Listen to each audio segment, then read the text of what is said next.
Há mais de 1 milhão de anos, os leões têm governado a savana africana. Eles estão no topo da cadeia alimentar, porque, com sua enorme força, habilidade superior no salto e um extraordinário trabalho em equipe,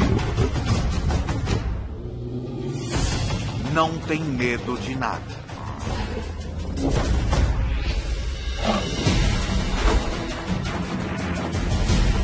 O leão, o rei dos animais, visto como nunca antes, de dentro para fora.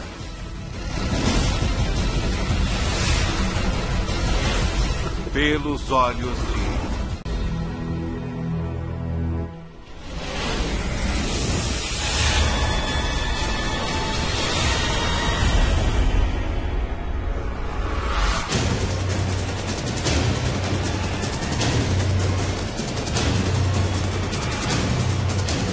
Ataque animal. Leão.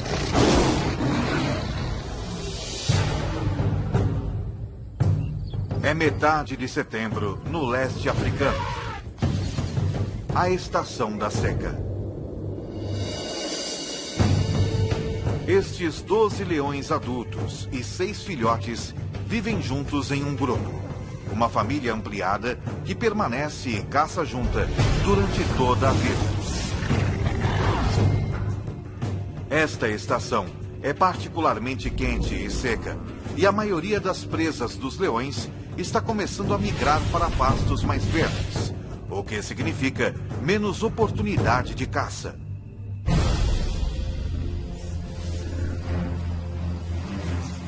Cada leão precisa de mais de 5 quilos de carne por dia, cerca de 8.000 calorias. E agora, com menos chances de conseguir uma boa refeição, este grupo não pode se dar ao luxo de errar na hora da caça. Contudo, abater um animal 5 vezes seu tamanho não vai ser fácil. O búfalo apresenta um desafio, pois está sempre em alerta. Dormindo apenas 1 hora por noite, raramente mais de alguns minutos de cada vez. Os chifres afiados desse animal podem chegar a 1 metro de comprimento e matar um leão com muita facilidade. Os búfalos protegem os de sua espécie. Membros menores e mais fracos ficam no meio do bando, com a maioria dos machos formando um anel protetor ao redor do perímetro.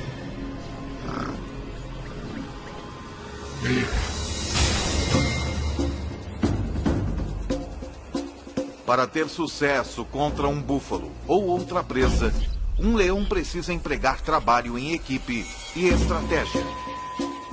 Uma leoa consegue pegar um búfalo, mas não consegue abatê-lo sozinha. Por outro lado, ela pode certamente comer uma gazela, mas não consegue caçá-la. Ela não é rápida o bastante. Então tudo isso é muito complicado e ela precisa de amigos, muitos amigos. Se estes leões quiserem compartilhar uma boa refeição, como um búfalo, cada um deles precisará jogar bem em sua posição. Alguns são mais rápidos e conseguem perseguir e capturar o animal mais depressa. Outros têm força e são melhores em agarrar o focinho de um animal ou em persegui-lo e capturá-lo. Certos leões descobrirão que estão mais aptos a superar certos desafios.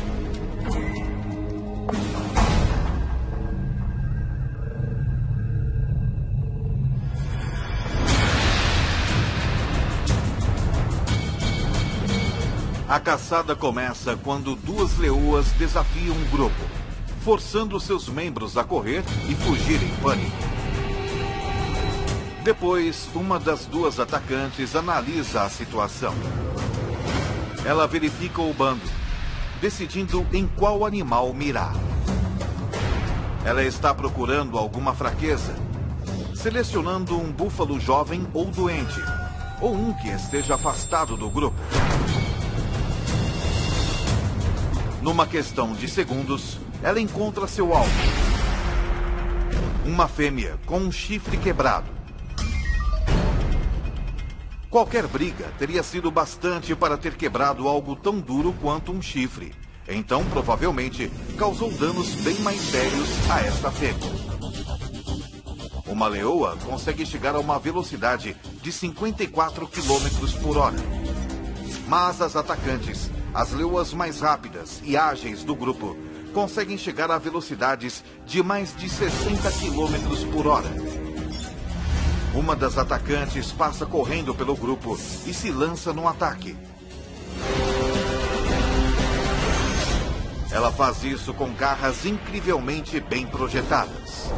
Cada pata tem 4 garras afiadas voltadas para frente e uma garra voltada para trás, cada uma em sua própria junta articulada, penduradas de maneira independente.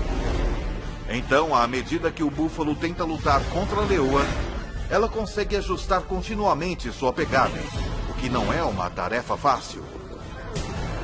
Esta leoa está sendo arrastada com uma força inacreditável. É como se as garras em cada pata estivessem tentando segurar um foguete logo após seu lançamento. Logo, o reforço chega. 2 outros animais pulam nas costas do búfalo e usam seu peso combinado para tentar abatê-lo.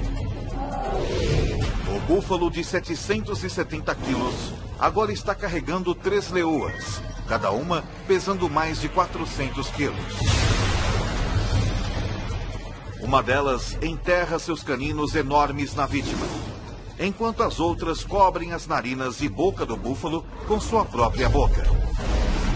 Em 15 segundos, o enorme animal sofre a privação de oxigênio e entra em pânico. Isso estimula um aumento na taxa cardíaca e movimento rápido do corpo, o que, em vez de conservar o pouco oxigênio que resta, acaba com ele.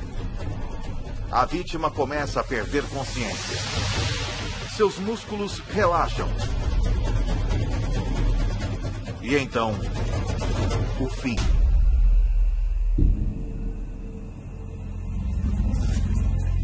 Mas depois de todo este trabalho, as caçadoras responsáveis pela matança podem nem chegar a comer.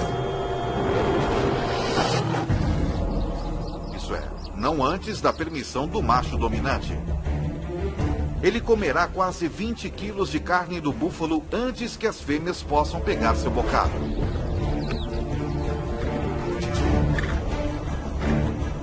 O macho é o rei, o manda-chuva, o chefão, o que manda e não pede.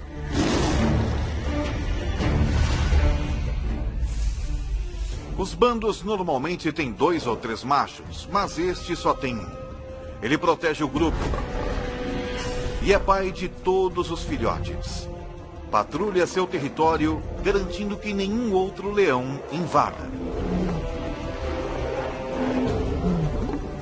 Ele não participa da caçada tanto quanto as fêmeas, embora ele seja o primeiro a comer. É bom ser rei.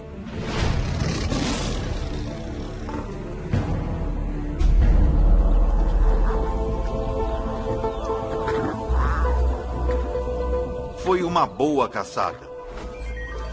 Os 450 quilos de carne fornecerão ao grupo 700 mil calorias. O suficiente para sustentá-los por quase uma semana. O grupo come.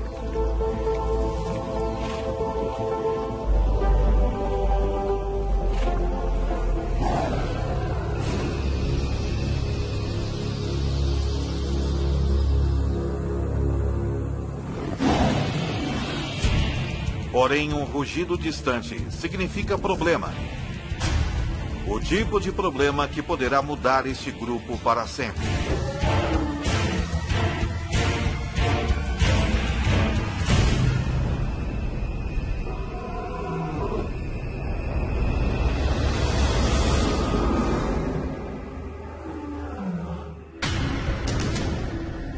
Um intruso está se aproximando. Mas não está interessado em roubar a carcaça do búfalo. O que veio fazer é desafiar o macho residente e tomar posse do grupo.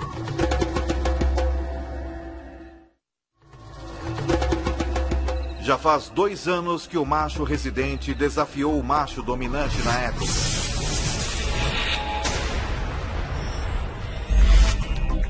Como a maioria dos machos, sua crina começou a crescer e ele atingiu a maioridade sexual com 2 anos de idade. Então ele foi expulso do bando onde nasceu.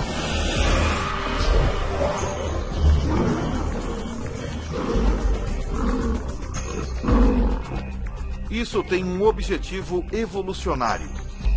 Como ele é parente de todas as fêmeas de seu grupo, ele precisa partir para poder acasalar.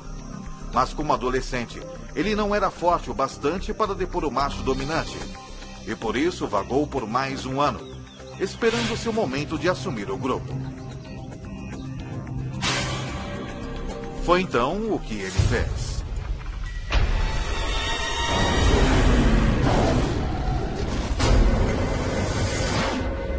Agora, pelo som desse rugido distante, parece que o bastão vai mudar de mãos.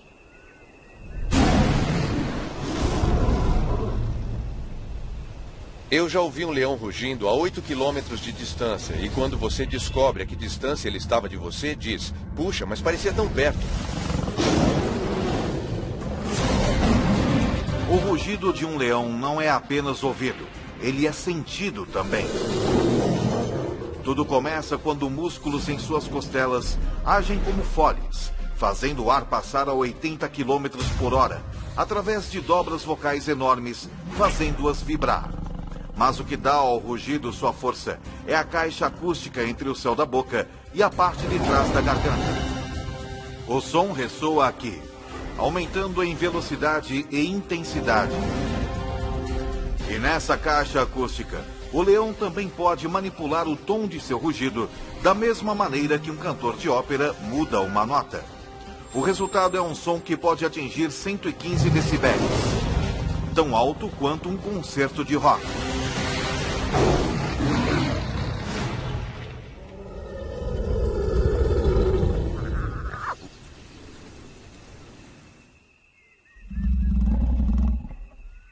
Outro rugido é ouvido, muito mais perto dessa vez. Uma série de grunhidos curtos, com começos e finais claros, torna o leão que está emitindo o rugido fácil de ser localizado. O que vale aqui é a intimidação. Eu não acho que eles prefiram se matar. Eles não querem se ferir. Eles sabem que feridos estão muito mais vulneráveis.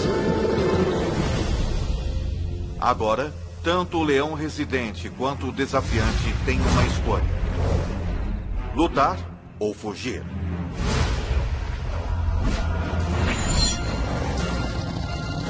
Mas isso não é mais tão simples assim. De repente, ele percebe que não está enfrentando somente um leão, mas 2.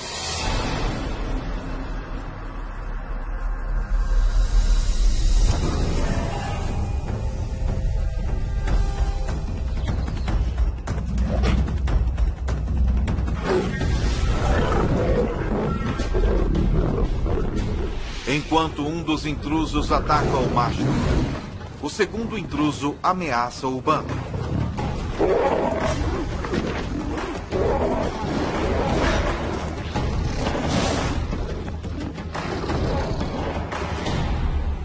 O macho residente fere a pata. E finalmente deita de costas em um gesto de submissão.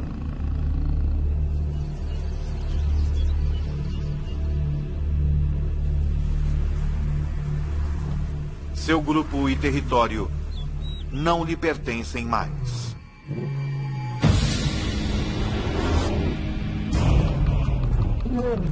O mais dominante dos 2 desafiantes se torna o novo líder. E à medida que ele assume o poder, as coisas dão uma virada brutal.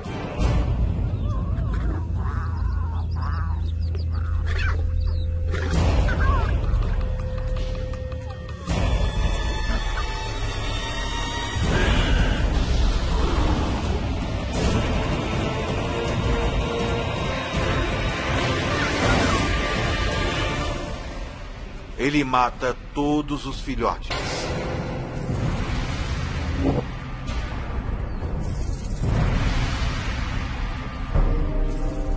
Parece muito cruel, mas ele está querendo apenas terminar o reinado do macho anterior e dar início ao seu próprio reinado.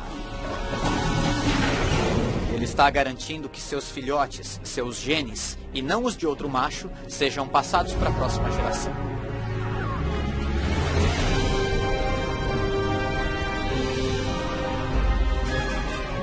Se o novo líder conseguir ficar no bando tempo suficiente para que seus filhotes atinjam a idade adulta, sua linhagem genética continuará.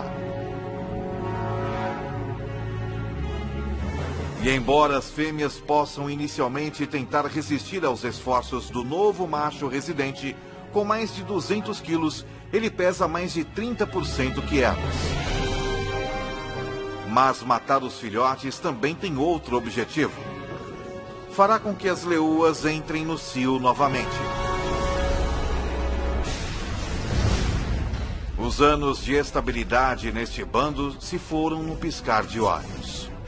O novo macho residente os leva para uma caçada, com a intenção de provar alguma coisa. Hoje, eles não irão caçar um búfalo, mas algo bem mais substancial. Esta presa tem mais de 5 metros de altura. Pesa 1.800 quilos. E com as pernas mais altas que o corpo todo dos leões, seu chute pode matar na hora.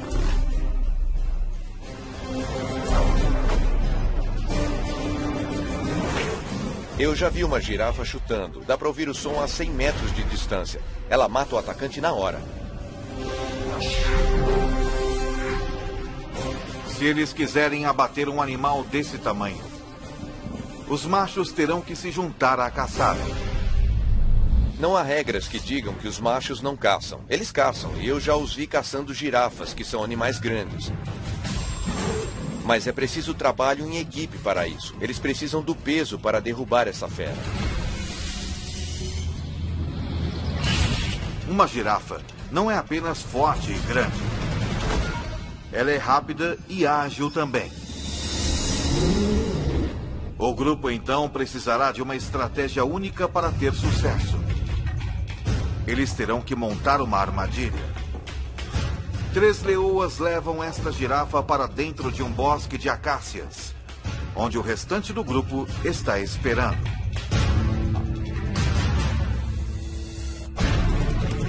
Ela está cercada pelos 3 lados por árvores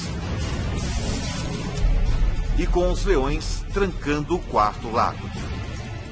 Sem ter para onde ir, a girafa começa a entrar em pânico.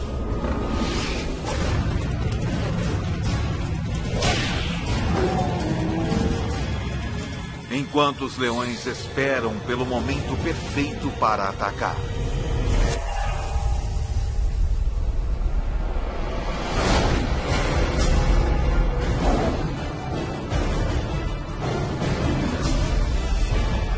Mesmo com um bando todo contra ela,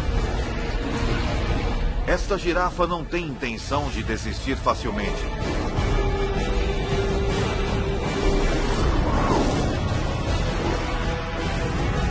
E os leões levam quase 1 hora para matar.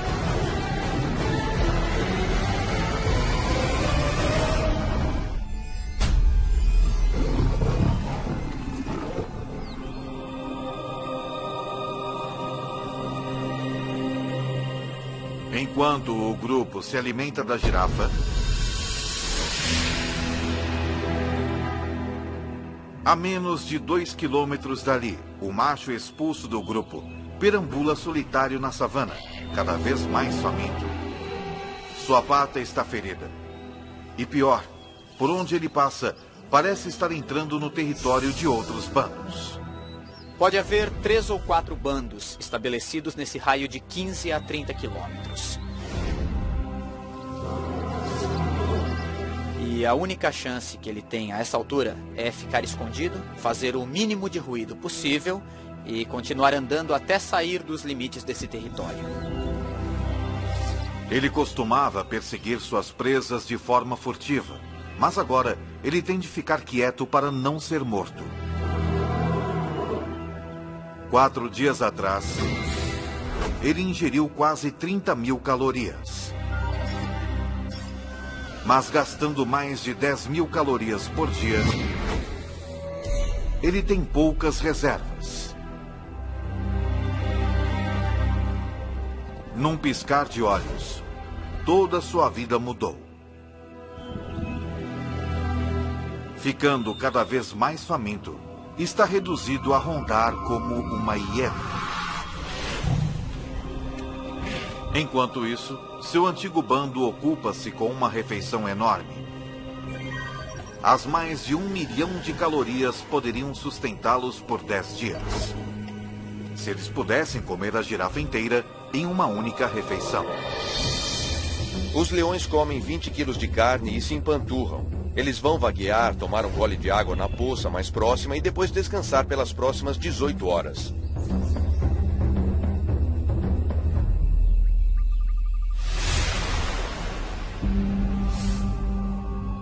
Quando acordam,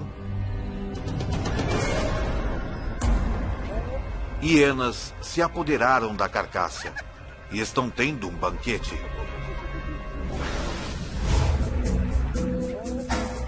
A girafa poderia tê-los sustentado por uma semana. Em vez disso, eles terão de caçar na próxima noite.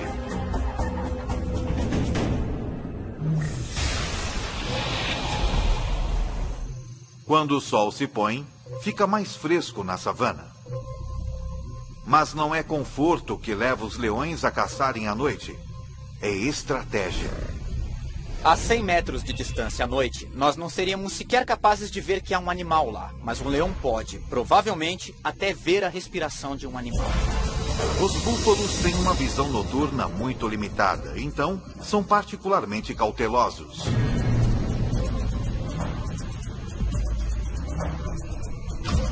Um búfalo, contudo, se afasta do rebanho.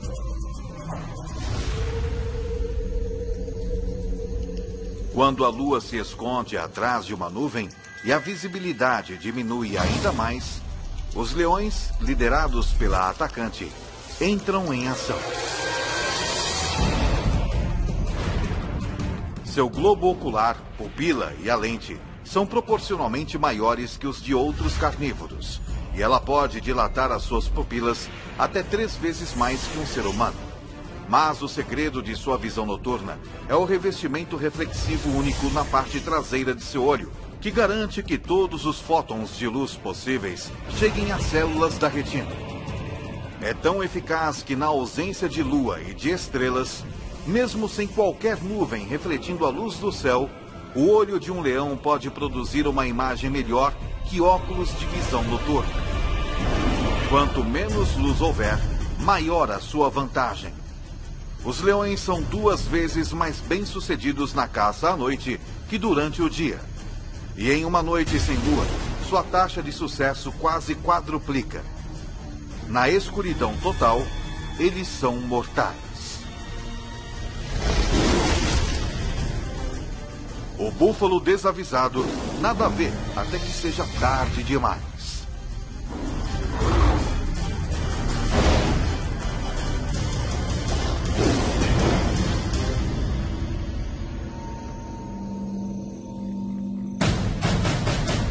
A 20 quilômetros, o ex-líder ainda luta, enfrentando a realidade brutal da vida sem o bando.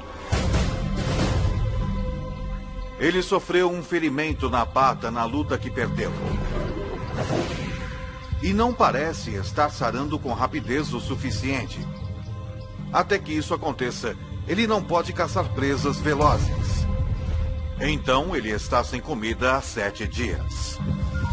Seu corpo está começando a consumir músculos para obter energia, o que significa que ele está ficando mais fraco. Felizmente, porém, seus olhos ainda estão bons. Ele vê algo à distância, uma hiena dormindo. Sua fome aumenta à medida que ele se aproxima furtivamente até uma distância que possibilite o ataque.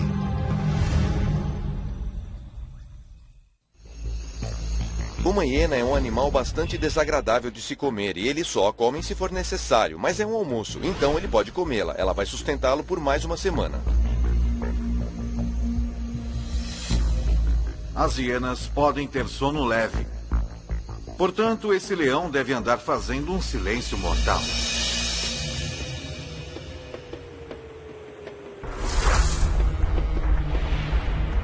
Ele pode evitar quebrar um graveto caminhando nas pontas dos pés, com as almofadas de suas patas ajudando-o a distribuir o peso sobre os seus pés. Então, seu pé parece camuflar qualquer obstáculo, cercando-o com um pelo grosso para abafar qualquer som de contato, propiciando uma abordagem silenciosa o bastante para não perturbar nem mesmo o mais leve dos sonos.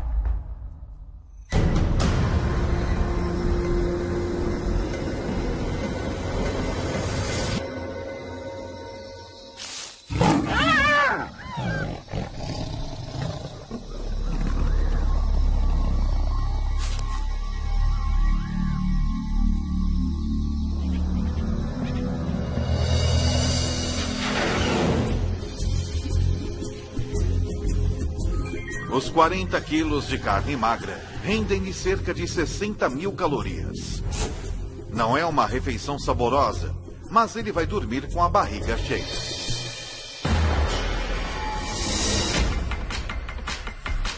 Uma semana depois, de volta ao seu antigo reduto, as coisas mudaram.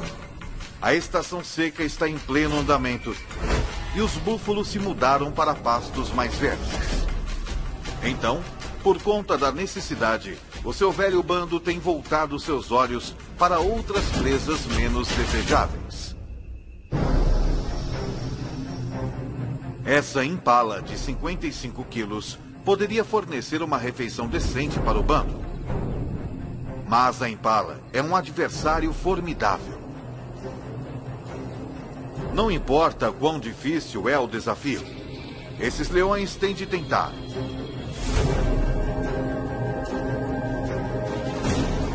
Porque se eles não matam a cada oportunidade que se apresenta, se arriscam a entrar em um caminho irreversível no sentido da fome.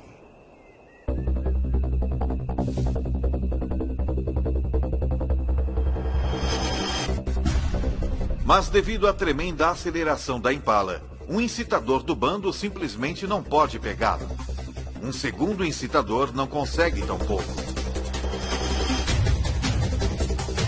Mas quando parece que a impala vai escapar, a leoa mais veloz do bando, uma das atacantes, dá um golpe perfeito bem no pescoço da impala.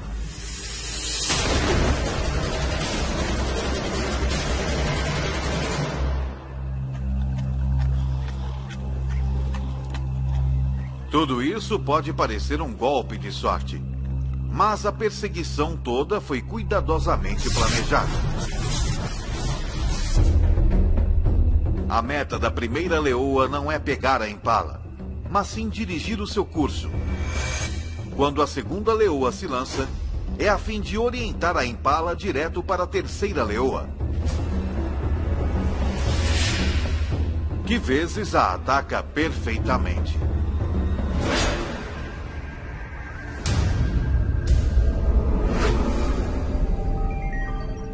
Cada leoa consegue cerca de 4.200 calorias. Mas a refeição tem um preço. A leoa que a caçou, a mais rápida atacante do bando, machuca a perna. E na vida selvagem, até mesmo algo como uma pequena ferida externa pode ser pior do que parece. Ela também sofreu uma lesão interna. Em cativeiro, a média de vida de um leão é de até 30 anos. Mas na natureza é de apenas 15 anos. 3 dias depois, a atacante do bando está morta. Não há tempo para se lamentar. A mais rápida leoa toma o seu lugar.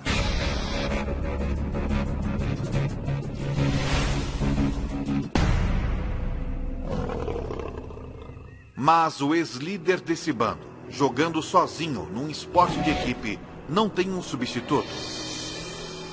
Ele só tem a si mesmo. Ele pode sobreviver por algum tempo comendo restos ou o que conseguir capturar. Já faz 2 semanas desde que o leão foi expulso do bando, que liderou por 2 anos. Desde então, as coisas têm ido de mal a pior.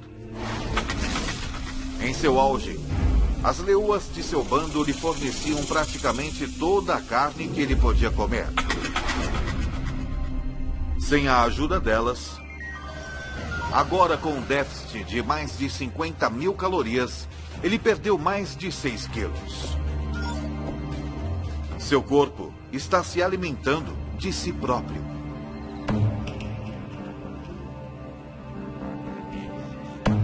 Se ele estiver sem comer por muito tempo, temos de lembrar também que ele não se hidratou. Os leões obtêm a maior parte de sua água de presas que eles pegam.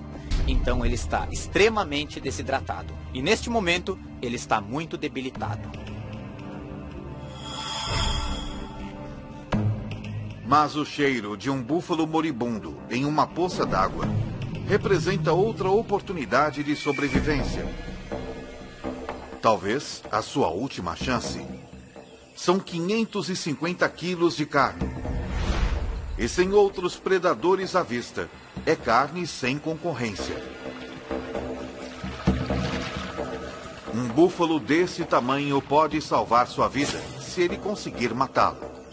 Para ele, é realmente um caso de vida ou morte.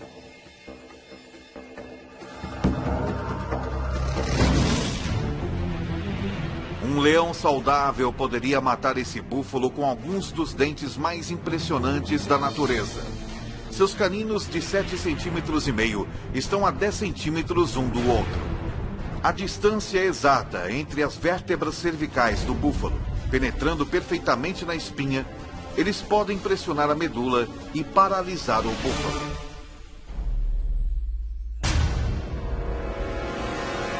Mas o calor e a desnutrição reduziram a massa muscular desse macho faminto.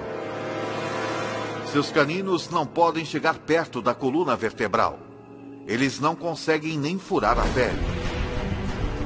Os caninos de um leão saudável podem cortar o fluxo de oxigênio do búfalo apertando a traqueia com inacreditáveis 425 quilogramas de força. 3 vezes mais que um Rottweiler adulto. Mas a força de mordida do velho leão é apenas uma sombra do que já foi.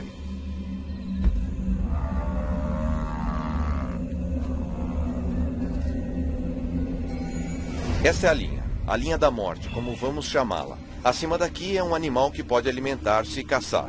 Quando eles passam dessa linha, seja por doença, sede ou fome, ele fica muito fraco. Se ele não puder perseguir e capturar presas, é um caso perdido. Todos os esforços que ele faz para sufocar o búfalo fracassam. Finalmente, o velho leão desiste.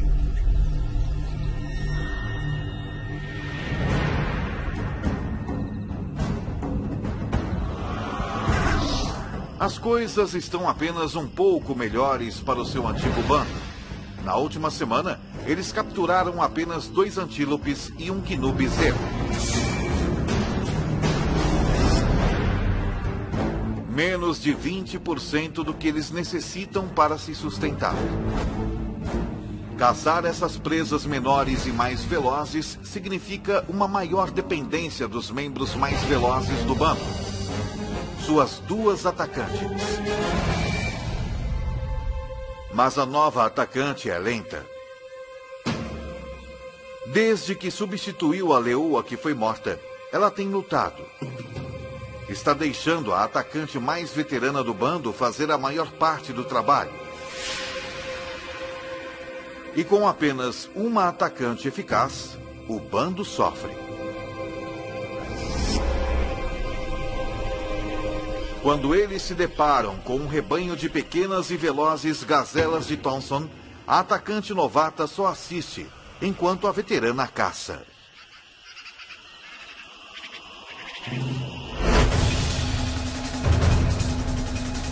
A gazela mais jovem e menor não é tão rápida quanto uma adulta.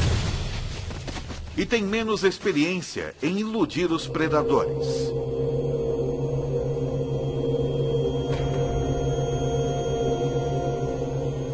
A presa é pequena.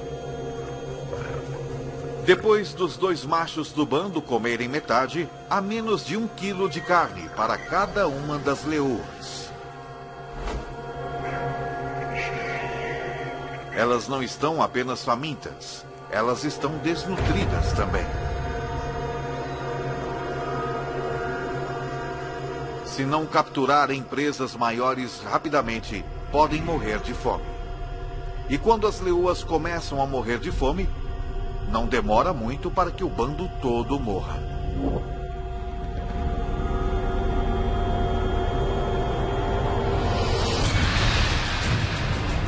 Com a partida das manadas de búfalos e com 12 adultos para alimentar, esse bando não pode mais pegar presas pequenas.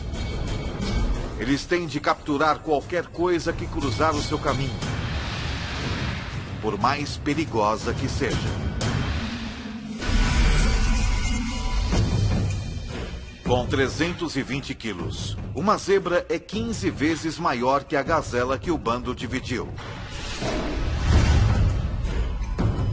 Uma zebra poderia alimentar todos eles, e alimentá-los bem. Mas as zebras são perigosas porque são muito fortes. Para a leoa que tentar capturar uma, qualquer erro pode significar um desastre. Uma zebra tem pernas fortes e um coice mortal. Forte o suficiente para cegar ou até mesmo matar um leão se o atingir. Sempre que você for atrás de uma zebra, estará realmente colocando sua vida em perigo. Quero dizer, seriamente. E não é preciso uma ferida mortal. É necessário apenas um ferimento grave. Uma pata quebrada, um maxilar quebrado, uma costela quebrada. E você vai ser o almoço de uma hiena em 24 horas. Para piorar a situação, com uma velocidade máxima de até 65 km por hora, uma zebra forte pode muitas vezes ultrapassar um leão. E os únicos leões desse bando que podem pegar uma zebra são as duas atacantes. Eles esperam, enquanto um dos incitadores do bando dispersa o rebanho.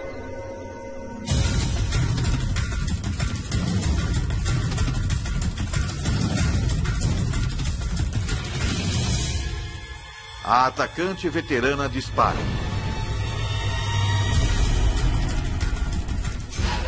Mas a atacante novata apenas assiste e espera passivamente.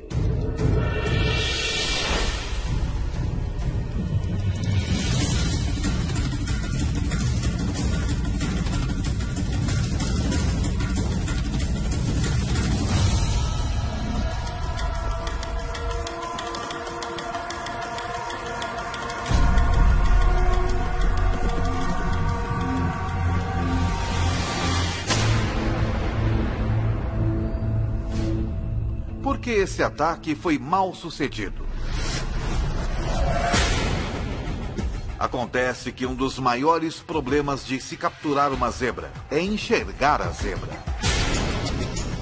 Os leões são daltônicos.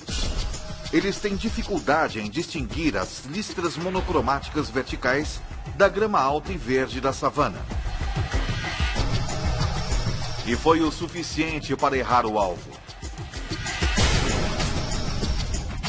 Sem um salto preciso nas costas da zebra, ela não tem esperança de derrubá-la.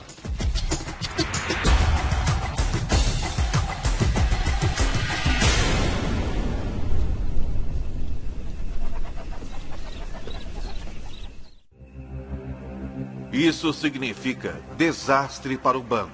Se a atacante número 1 não pode abater uma zebra, é altamente improvável que a novata possa. O bando se afasta. Mas a novata fica exatamente onde está.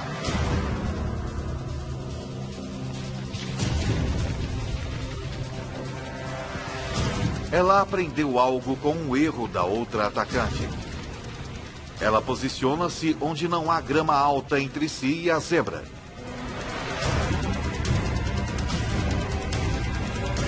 Então, ela ataca.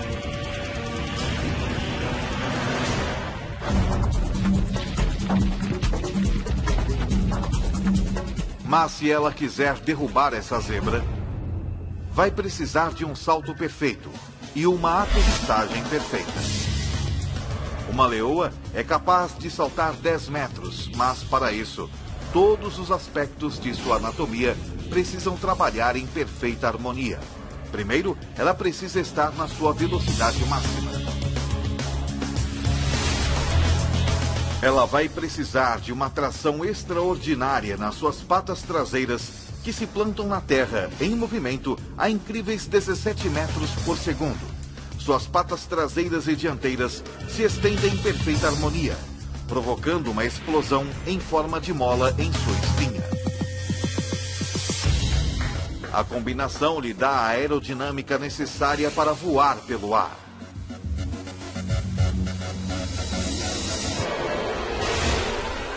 Ela se agarra à sua presa, tombando com ela até que cai.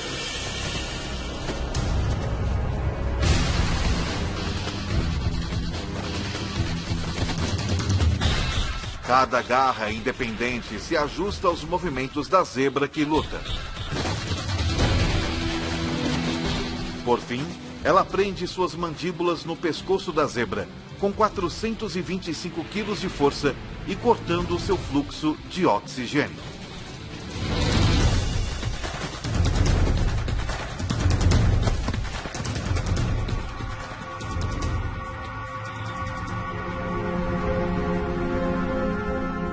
Depois que ela domina sua presa, os dois machos do bando vêm se alimentar.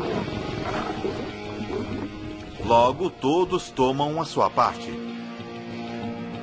Demorou uma semana para que a novata assumisse seu papel como uma das duas atacantes, mas quando colocou as cartas na mesa, ela salvou o bando. Todos se empanturram com 320 quilos de zebra, até não poderem se mover.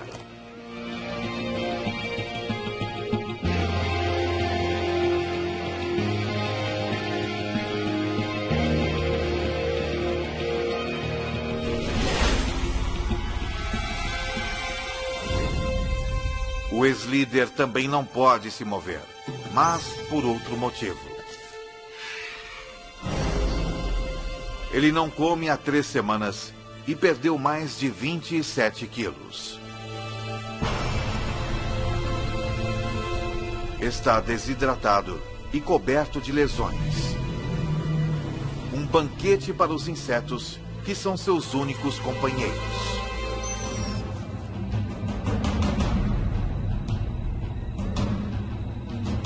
É um fim cruel e solitário para o rei deposto.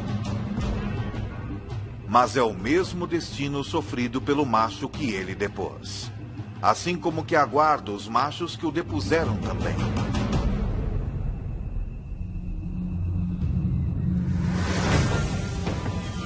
Em poucos meses, os filhotes do novo macho residente nascem. Algum dia, se tiverem sorte, eles vão crescer para liderarem seus próprios bandos. Como também um dia serão desafiados por outros machos jovens pelo controle de um bando. Assim é a vida na savana. Numa história que se repete há milhões de anos.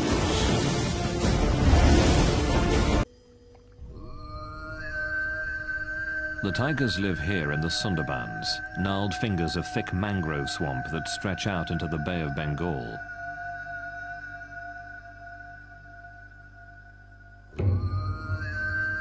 In this dense, tangled forest, every year, people are killed and eaten by tigers.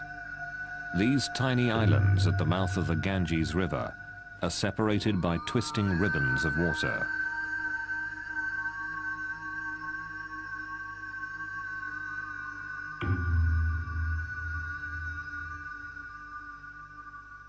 The isolated clumps of mud and forest make up the Sundarbans Tiger Reserve. The thick trees hide one of the largest concentrations of wild tigers. But there's something else that sets these animals apart, and the tigers that live here hunt, kill, and eat humans. I was led to a site where tigers killed 2 humans, and you could see the tracks of the tiger approaching the human footprints, and there was still dried blood on the ground. It makes you kind of look around and really reflect that when you're in a place like this, humans aren't dominant. The people of this region live on the edges of the Tiger Reserve in small villages.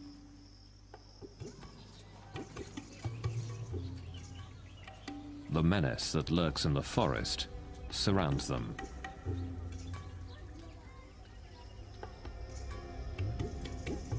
It is a hard life here.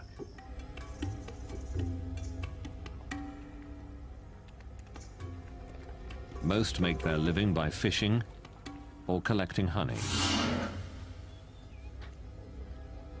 The best fishing and the richest stores of honey are found deep in tiger territory.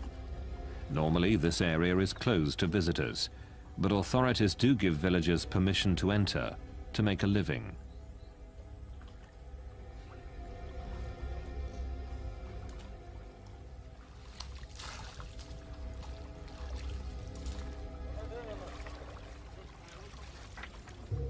It's here that the tiger attacks occur.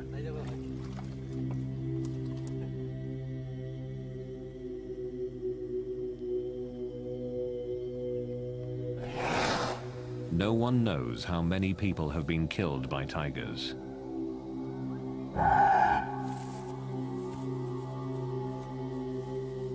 Many deaths aren't reported.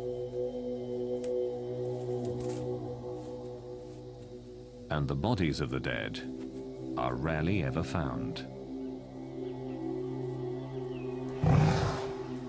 The tigers go deep into the woods to devour their prey, but the stories live on. Jamuna Sardar. 4 years ago, her husband went fishing for crabs. It was the last time she saw him alive. Sunil Mondal tried to wrench his son from the mouth of a tiger. He failed, and now his son's wife, his son's family, his son's daughter are all left behind.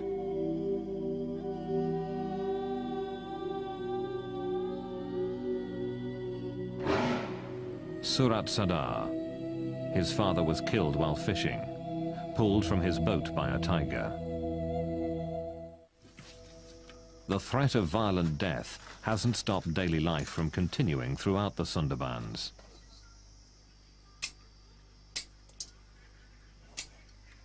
Every day, Kamala Mondal can be found at her small village store.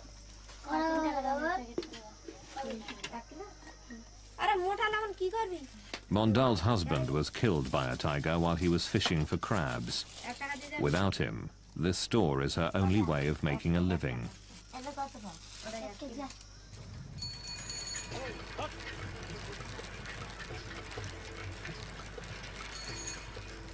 Sudeshna Day is a doctor who works in many of these villages.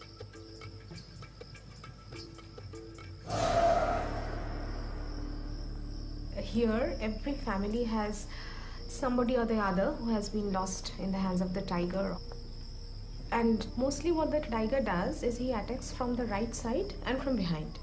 So we mostly have neck injuries, hand injuries, and right-sided scalp injuries.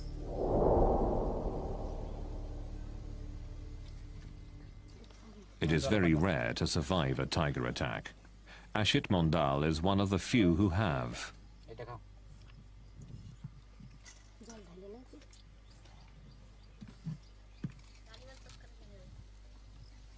Just a few months ago, Mondal was deep in the Sundarbans, fishing for crabs, when suddenly he came face to face with a tiger. We're very poor here. we fish for our livelihood. One day, I was standing on the boat, pulling in a net. When a tiger came running from the jungle. He saw that I was on the boat and came charging towards me. He jumped into the water, then swiped at me with his paw. The force of it pulled me off the boat. The tiger pulled me down into the water and tried to bite the back of my neck. But it was hard for him to find the right grip. He clawed at the top of my head, scraping off the soft skin and tissue. I hit the tiger as hard as I could, and he ran off. In a few savage moments, Mondal's life would be changed forever.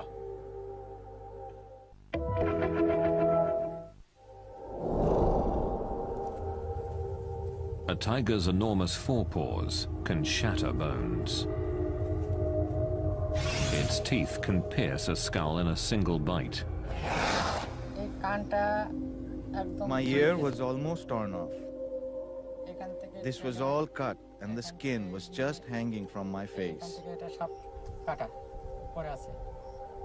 It was ripped all the way up to here and over to my ear. My neck was bleeding badly too. The tiger also did a lot of damage to my arm and the back. This whole part of my head was gone. It's not healed yet. It's still an open wound. Mondal's survival makes his story unusual. But the fact that he was attacked in the first place makes him just another in the long line of victims. And I've often seen tigers in the wild, followed them on the road, and really haven't had a fear. But I'd have to say that if I met a tiger in the Sundarbans, I think I'd be worried. What has made the tigers of the Sundarbans so bold? What has turned them into man-eaters?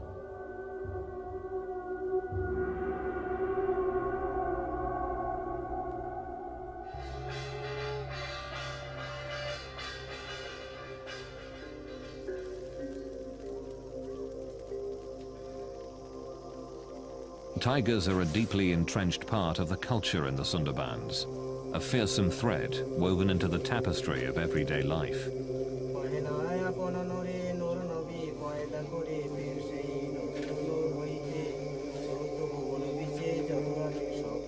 People who live here believe a constellation of supernatural forces guides and shapes their lives.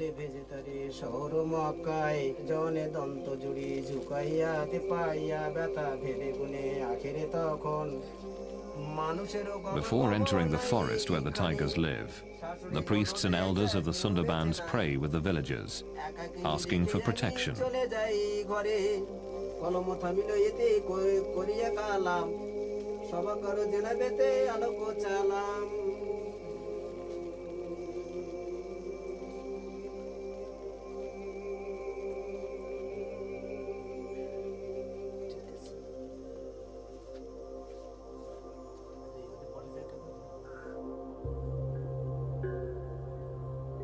It is said, without the god's blessing, a tiger attack is virtually assured.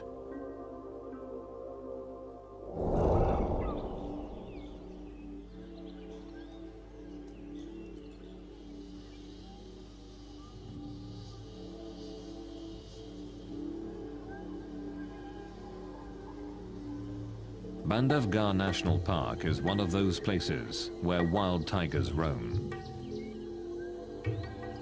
Found in the heart of India, it is one of a handful of tiger reserves in the country.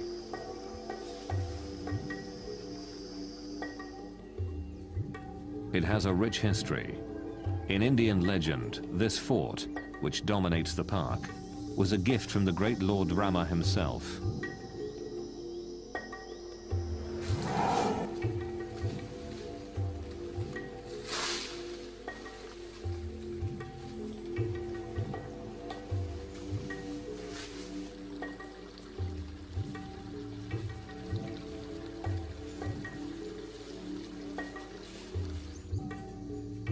Bandhavgarh has become a favorite tourist destination.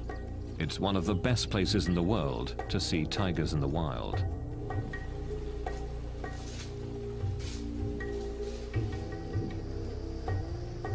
These are Royal Bengal tigers, the same type of tiger that lives in the Sundarbans. And like the Sundarbans, this is certainly not a zoo. The tigers here track and hunt their own food.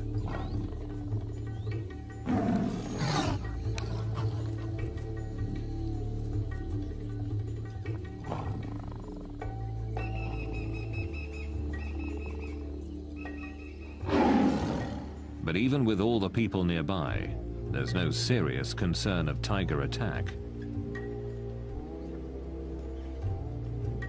Since the park was established in 1968, no one here has been killed by a tiger. During the same time in the Sundarbans, over 1,000 people have been hunted down.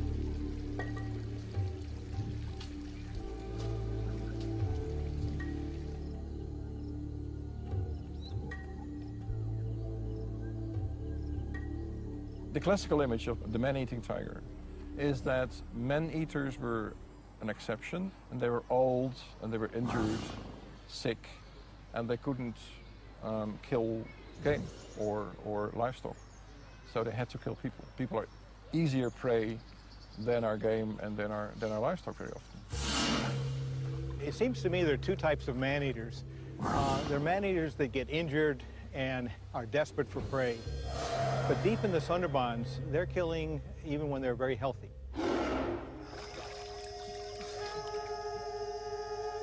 Living in the shadow of the man-eating tigers is part of daily life in the Sundarbans.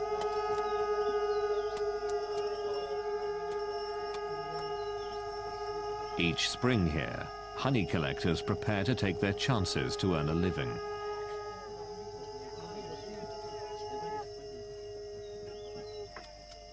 The danger of entering the forest makes this a solemn occasion.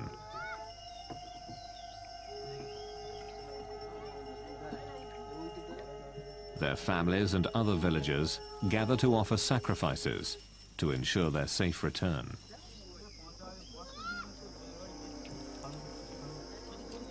But even with the permission of the park rangers and the blessing of the local priests, men from these villages enter the forest, never to return.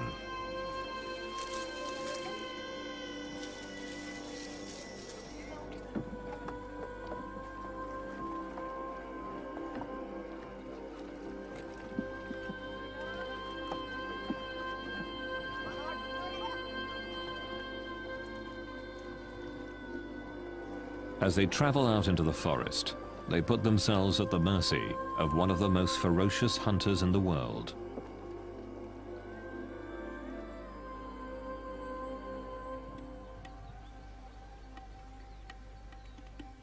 The murky waters, muddy banks, and thick swamps of the Sundarbans make it almost impossible to see the tigers here. Very few researchers have braved the hostile environment.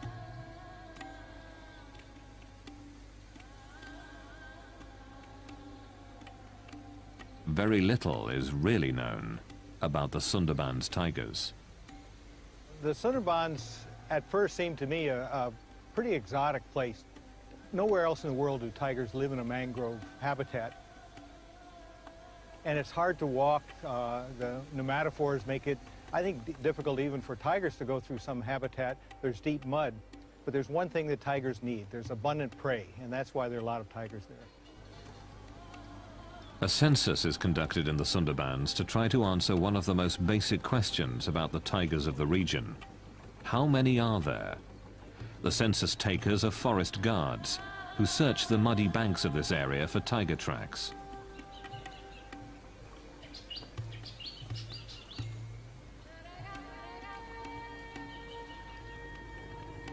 The nature of this region forces the tigers to swim from island to island, looking for prey. While all tigers are comfortable in the water, the tigers in the Sundarbans have become especially adept here.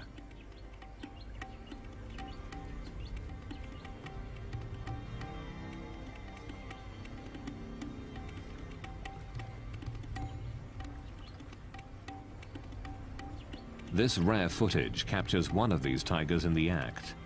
Seeing a tiger in deep water can be the last thing a fisherman here ever sees.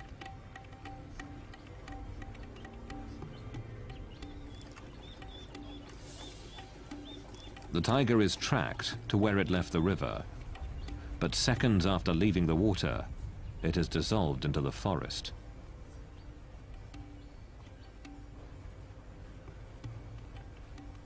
The dense wall of green can easily hide a killer.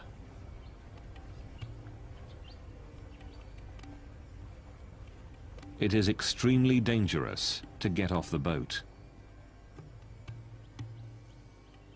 A census taker offers a small prayer for safety.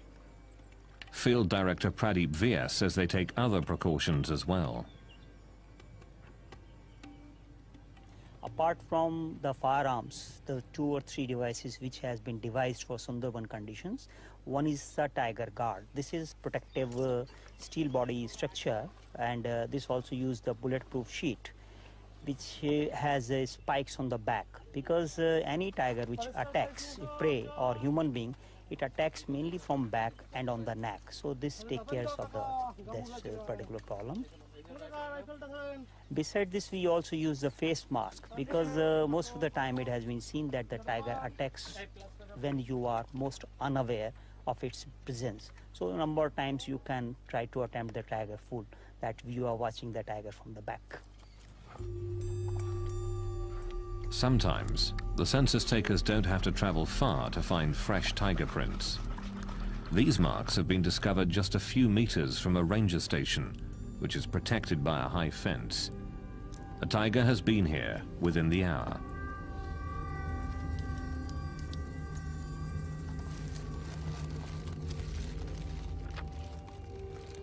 While some work quickly to gather the print, the others keep watch on the forest.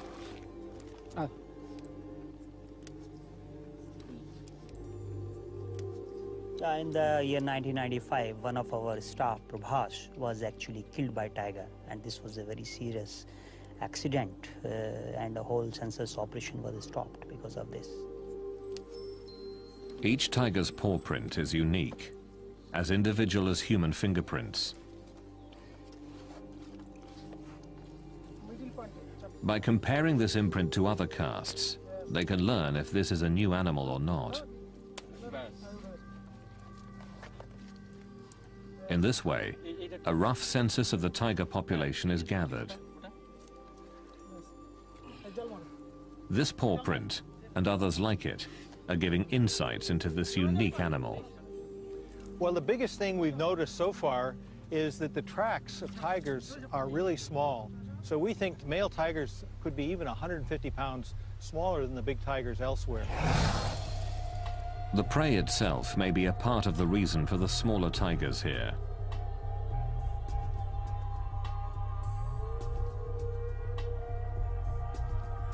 The largest animals tigers eat in the Sundarbans are about a quarter of the size of tiger prey available in the rest of India.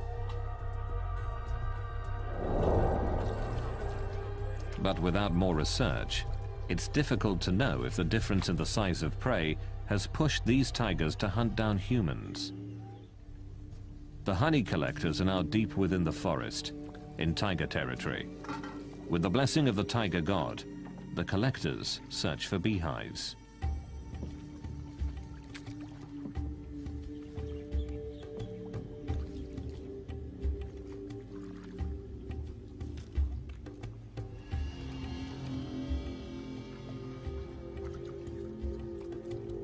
The tigers can be anywhere.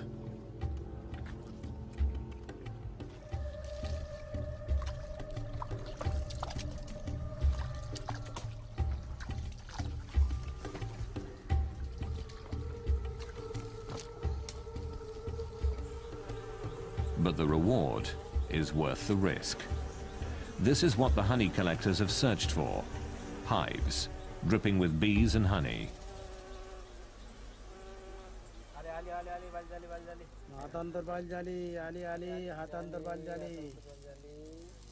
The honey collectors light their bundles of grass to smoke out the bees. Their prayers and their masks are their only protection. There is a story that tigers never attack people from the front, but always from behind. And therefore they have carried out an experiment in the Sundarbans, and they've given the people masks to put on the back of their heads when they were walking through tiger areas. And in the beginning, the tigers seemed to fall for this ruse. But then they cottoned on, and they discovered that this was a ploy. And they again attacked people even though they were wearing a mask.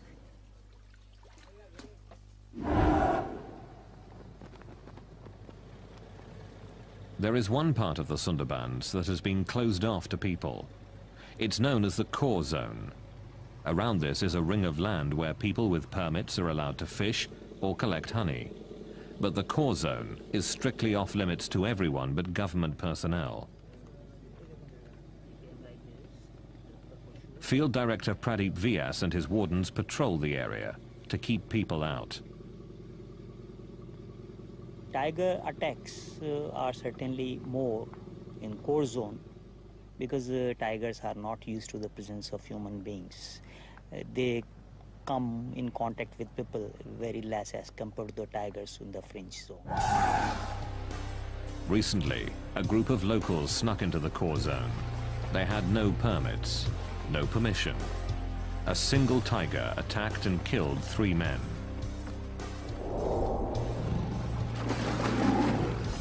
Vyas and the others were shocked by the attack.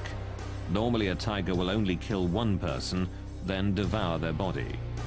Vyas believes the attack shows how little we know about these ferocious animals. In my opinion, tiger understand human behavior very well, though we have yet to understand the behavior of tiger. With so little known about the tigers here, it's difficult to determine why the attacks occur.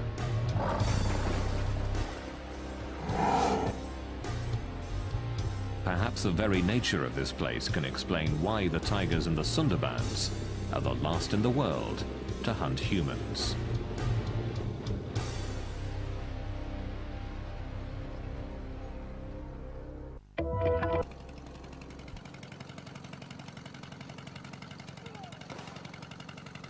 The Sundarbans is one of the most dangerous places in the world. Tigers regularly hunt and eat humans.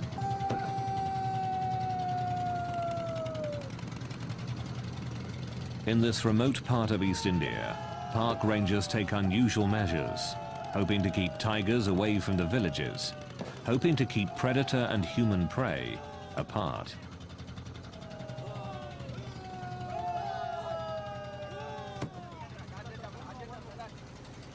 Whether this noisy attempt at animal control works is unknown.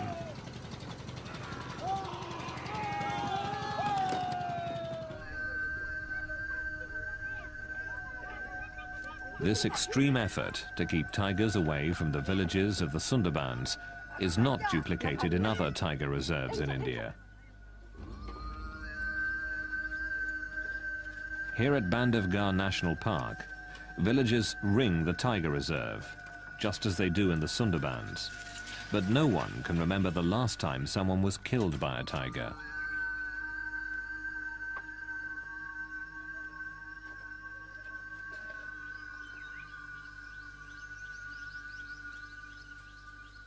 The tigers here don't always keep to the boundaries of the park.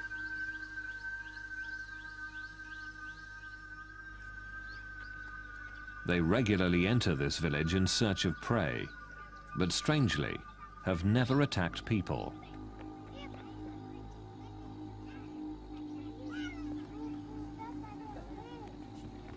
Raising cattle is the primary livelihood here, but the herders have no concern for their personal safety when it comes to tigers.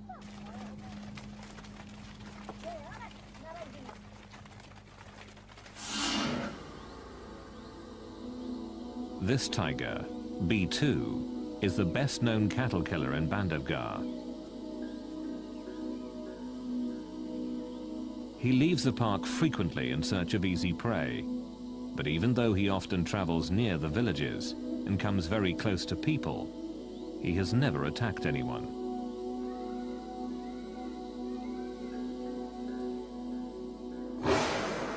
Every day, herders near Bandhavgarh take their cattle out to graze. They don't enter the park, but keep to the land just outside Bandhavgarh's boundaries. B2 and other tigers, of course, don't know where those boundaries are. When B2 sees cattle, what he sees is easy prey, no matter where it is. But when people are about, B2 is loath to attack. People make him wary. People keep him at bay.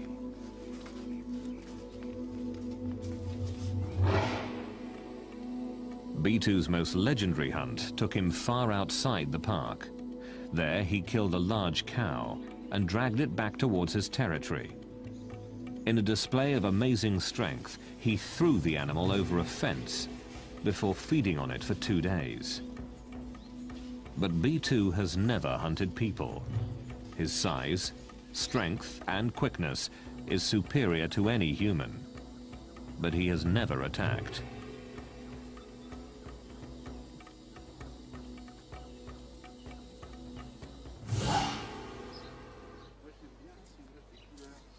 Claude Hadencourt went to India to see tigers firsthand.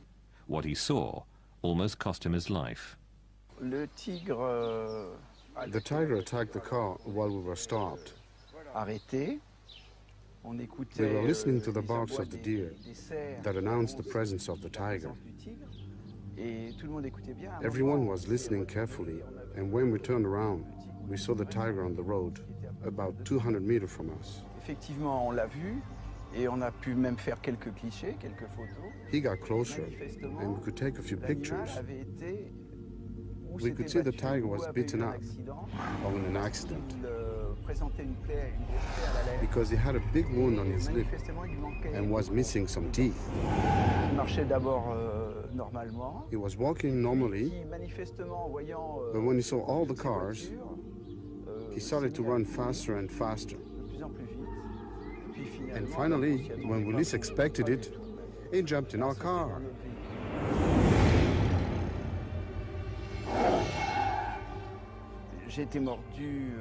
I was bitten on the arm and on the hand. And why the hand? When the tiger leaped on me, I fell back. And I instinctively protected myself with my arm on my head. It was a terrifying attack, but a once-in-a-lifetime event. In the Sundarbans, though, the tigers hunt and kill humans regularly. We are in the jungle, fishing, and we are looking for firewood to cook with. In the forest, I saw a tiger lying down. Then it suddenly jumped on my brother. The tiger ran off with my brother in his mouth. I followed him with my axe. And as I ran, I thought, what will I say to my mother or my brother's wife if I go back home without him? I decided to kill the tiger and bring back my brother. I kept running and was able to hit the tiger with my axe. The tiger dropped my brother and ran away.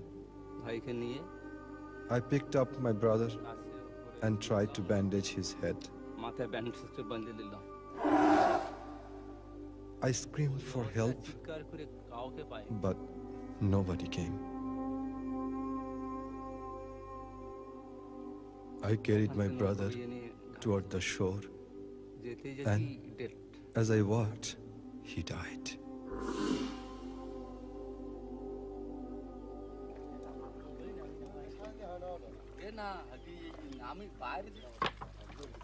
Why do these attacks continue?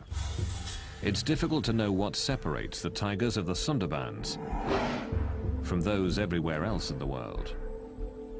There are several theories, but little hard proof.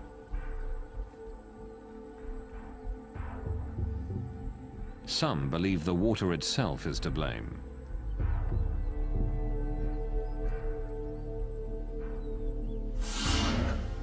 Because the Sundarbans rest on the Bay of Bengal, the salt content of the water is quite high. Typically, tigers live inland and drink from freshwater lakes or streams. Here, tigers drink the salt water, and some believe that a constant diet of salt water has injured the tigers, putting them in constant discomfort. This pain, it's thought, has made them more aggressive.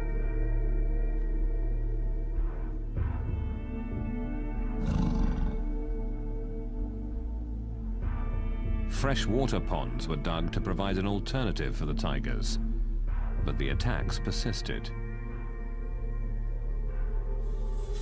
While an intriguing notion, there has never been proof that the high salt content is behind the attacks on people.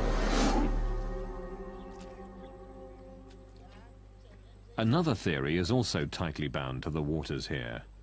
Understanding the tides is crucial to fishing in the Sundarbans.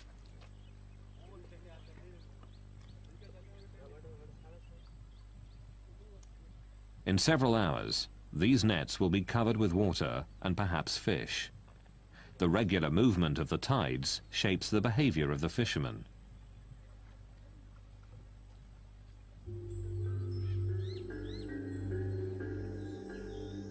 And some who study the tigers of the Sundarbans believe that tides may also make these animals unusually aggressive. Another thing that's really difficult in the Sundarbans, and it's a problem for tigers, in that most of the area floods tidally twice a day, and then in the neap tides, the really high tides, almost all of the Sundarbans is flooded. And we really wonder where tigers den. They may have a problem finding a dry spot to den.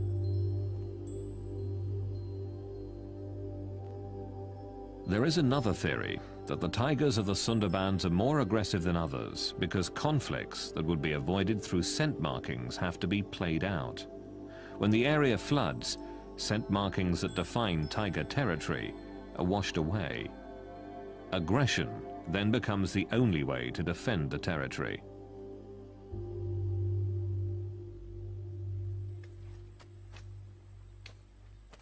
When the water recedes, the mud is left behind.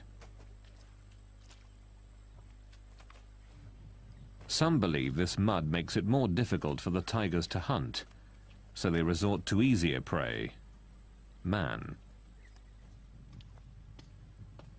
Another theory suggests that tigers don't knowingly hunt humans. Making a living in the Sundarbans is back-breaking work. Collecting firewood or rigging nets means constant stooping and bending. Some experts believe that in this vulnerable position, tigers can mistake a person for a small deer.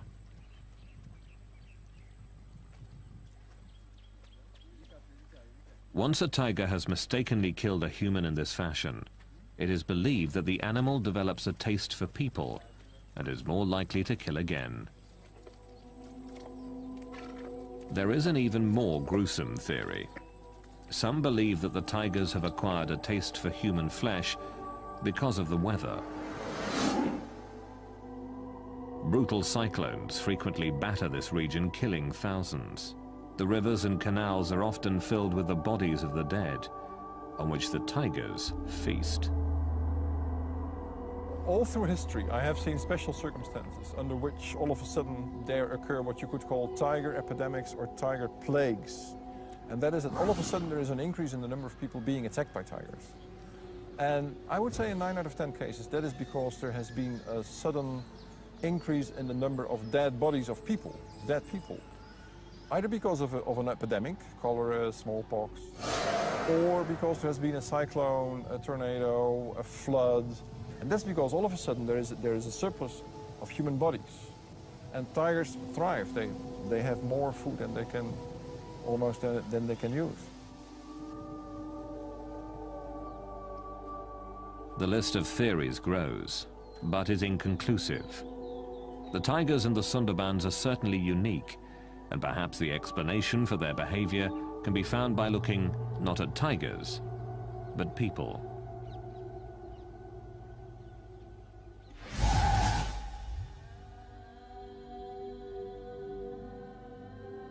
Through the late 1800s and early 1900s, tigers were hunted down ruthlessly throughout much of India.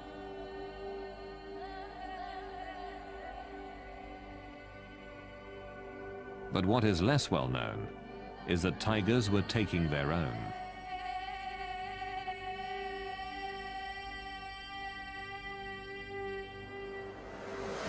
Nowadays, tiger attacks are rare.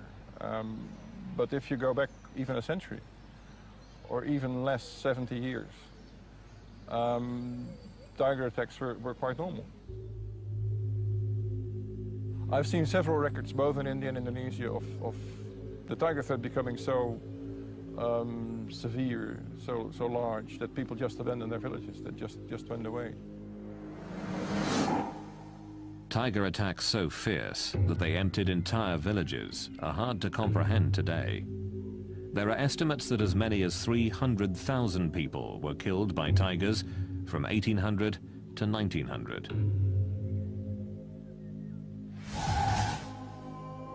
The answer was obvious.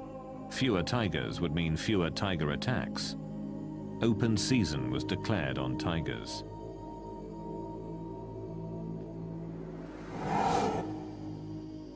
Closely studying this history challenges the belief that only sick or injured tigers have been man-eaters.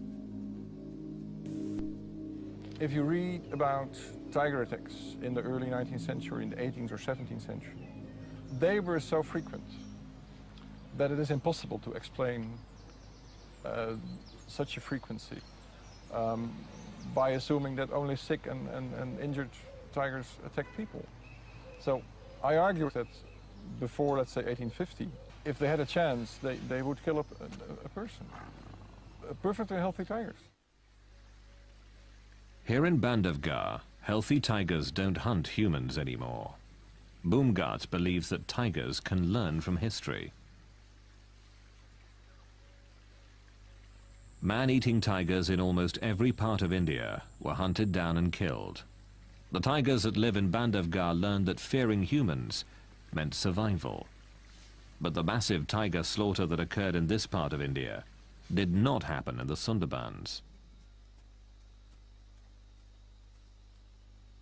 I think tigers across India have faced hunting pressures for a long time, and so they're much more wary of humans than the tigers in the Sundarbans.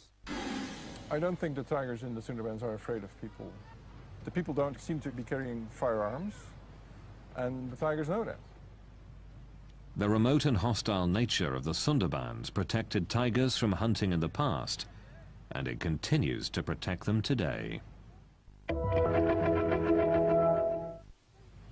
Even when they know that a tiger's a man-eater, if it lives in the middle of the Sundarbans, there's not much they can do about it. They can't really hunt it, and they don't. The dense maze of mangrove swamps allows these tigers to continue to hunt humans, as tigers all across India once did. From mother to cub, tigers here have passed on a taste for humans from generation to generation.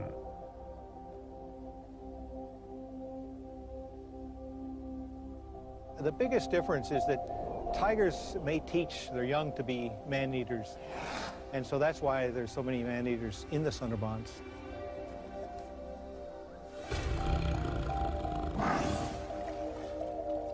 Not fearing humans, the tigers here keep hunting them, and the killing continues.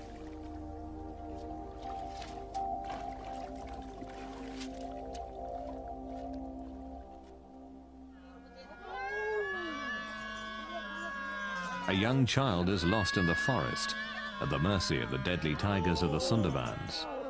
This play tells the story of daily life in this hostile land, of the very real danger that lurks in the wild, beyond the villages.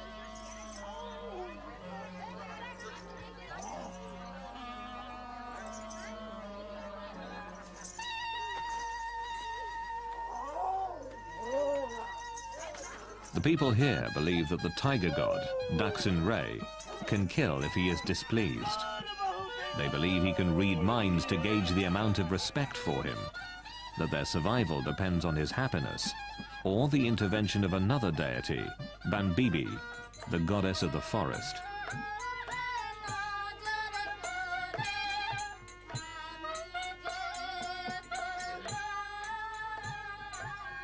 It is a constant balance between life and death.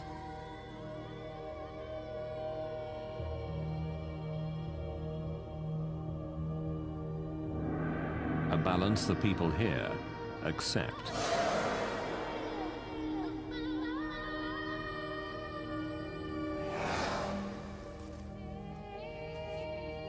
They realize that while the tigers make the forest dangerous, that very danger protects the forest and their livelihood.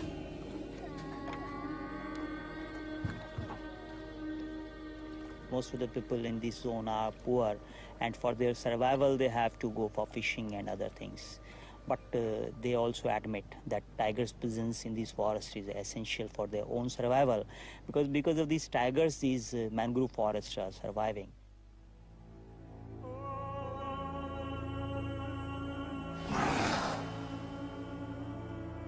The villages here are filled with orphans and widows, and people who have harrowing tales of survival.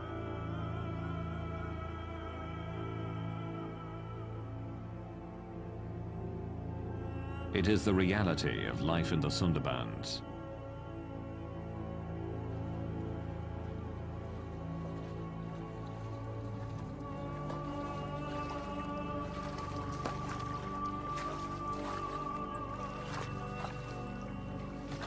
People here understand the risk. They understand that in the Sundarbans, humans are not the most dominant animal. That if a tiger decides to kill, it can and will.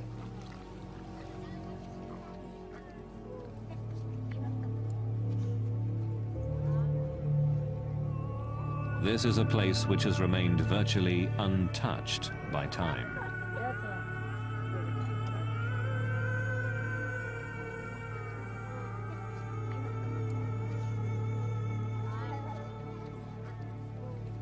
A place where tigers don't live in fear of people. Here, tigers still reign supreme.